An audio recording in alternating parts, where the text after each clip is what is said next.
Bunch of Quest Army, where you at, your motivation guys back. Your friend, the one and only Keith Allen, here to bring you guys the latest and greatest tips and tricks to help you become the better Fortnite player. Chapter 3, Season 2, starting off introducing Battle Royale without building. Now, it seems like there is a permanent playlist for those who just want to keep playing the game without any of the building elements. So how do you master this brand new game mode? Well, we're going to be walking you guys through the best no-build strategies so you can just come out with the Victory Royale. But before we do, it's time to get my favorite candy, y'all. Come on, say it with me. What is that? It's that Bunch of Crunch. Woo! And let's get this going.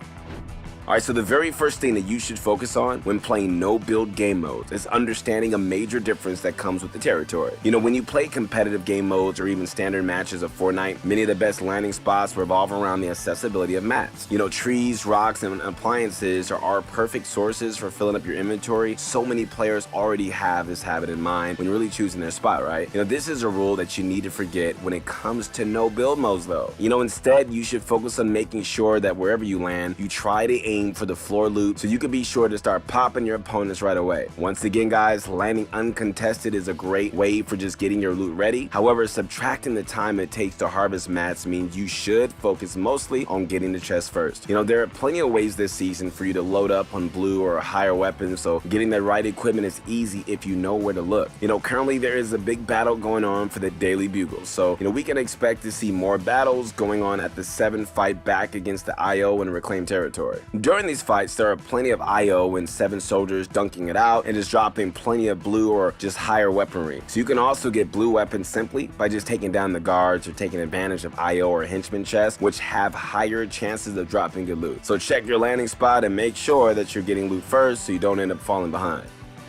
Alright guys, looking to learn new strategies that you can use in any game mode? Well, how about we let Benji Fishy explain all about this new boot camp that might just help you improve. Yo, what's up, boys and girls? This is Benji. I'm looking forward to meeting all of you and hopefully teach you guys a lot about competitive Fortnite. I'm always getting questions about how to improve competitive Fortnite, so I've decided to launch a 14-day boot camp teaching you the things I feel like players struggle with the most. By the end of our time together, you're going to leave a better Fortnite player, not only a more confident, smart and consistent player, but someone who can become a better teammate for the seasons to come. Super excited about the opportunity to connect with all of you and help you reach your true potential. I'll see you guys soon.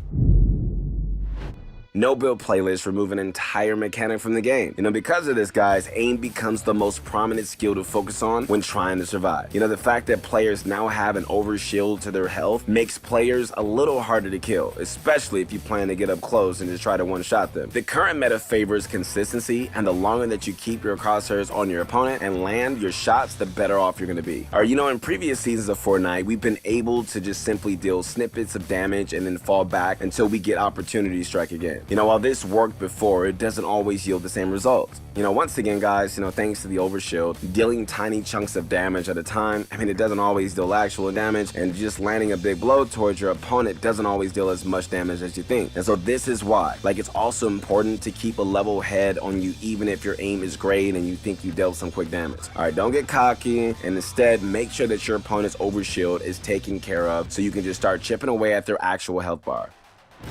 Movement plays a big part in no-build playlists. For starters, building was always the main way that you just scaled rooftops and found the high ground approach to encounters against other players. This time, you're going to need to use your speed, slides, and vaulting to get where you need to go and avoid the line of fire. Many players can get by just fine using builder techniques, but, in no-build modes, it can be easy to forget the full extent of your new movement options. Alright, don't forget dashing is an excellent way of just speeding up your travel time, but it can also be used to perform an enhanced slide. It's also going to help you guys reach just a bit higher with your jumps. Keep in mind that dashing has its limits though. Use it too much and you can just end up running out of steam. So dash with caution, man, and just make sure that you let it recharge during calmer moments of the game. Alright guys, if you made it this far, congrats. You made it to our question of the day. Today, we want to know your opinions on the zero build game mode. Is it good? Is it bad? Should it have its own arena mode? Let us know in the comments and we're going to reply to some of your responses.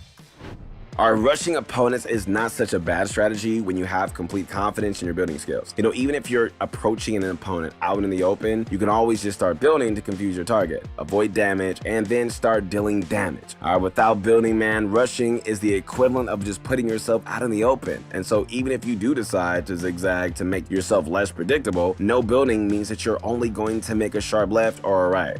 Instead, we recommend that you take advantage of third parties. Firing from a distance, or even just try pulling your opponent out into the open. Don't assume that just because your opponent can build, it just makes them easier to target. No build modes are favored by those who just never like building anyway. So having a mode where they all converge means you're going to be dealing with opponents who already favor aim.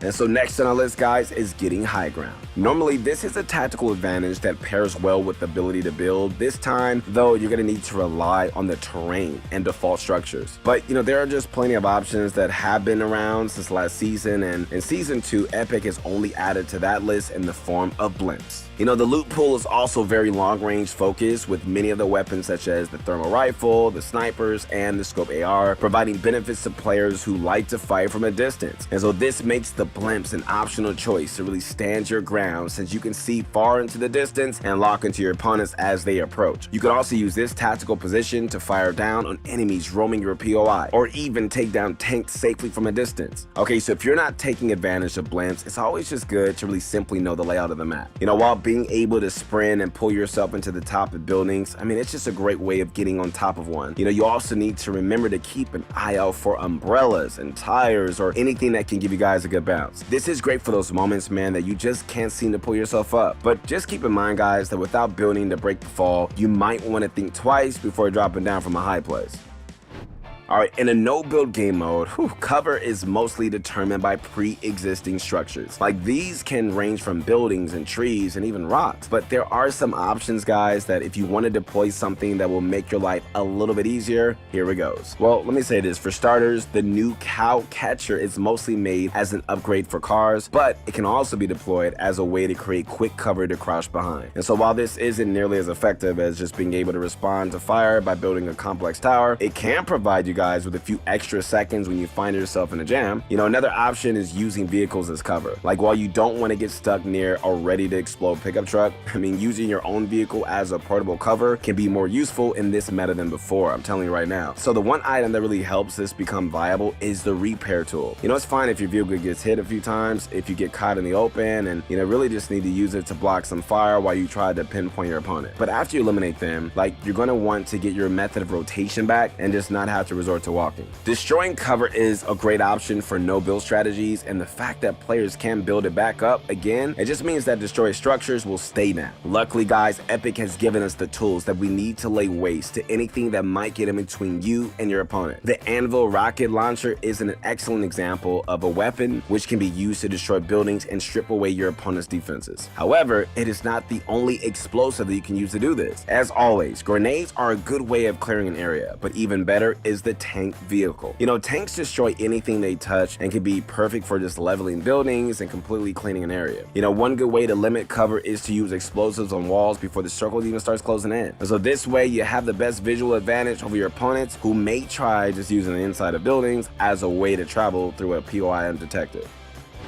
Alright guys, so the biggest question on your mind if you're coming in from standard playlists is, alright, what's up with the end games? End games are known for just being hectic build fest where players use piece control to try to one-up each other while staying in the zone. But this isn't really the case for end games. Without building, you should just focus on using the landscape to give yourself the cover you need, so you don't end up, just right in the open as the circle becomes smaller. You should always stay on the edges of the storm and just move along with it. But these strategies can change depending on, where the final circle ends up landing. In some cases, you're going to see the storm just push players out in the open on a flat surface. Other times, one player might have a good position on top of a hill while other players just duke it out below. If you're lucky enough, the circle will close in the building, forcing players into close quarters combat. Make sure to keep an eye on the map to really get updates on the storm circles, then determine where the most strategic point is, so you can just bring down those last few opponents and take home that victory royale.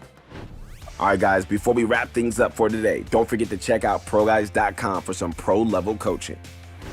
But TRUQUES, tell me where you at. Your motivation guy is back. Your friend, the one and only Keith Allen. That's going to be it for today's video. If you guys liked the video, make sure you like the video and subscribe to the channel. Also, feel free to leave a comment and let us know what you would be interested in learning more about. We would love to hear from you guys. Remember, whether you're playing no build playlists or the standard battle royale, I mean, it's just good to master different strategies so you can pick out of the best method of approaching a problem. Do this and you're going to be able to adapt to just about anything that Epic throws at you. Hey, make sure to connect with me on my Instagram and your motivation guy. I'll see you on the next one. Peace.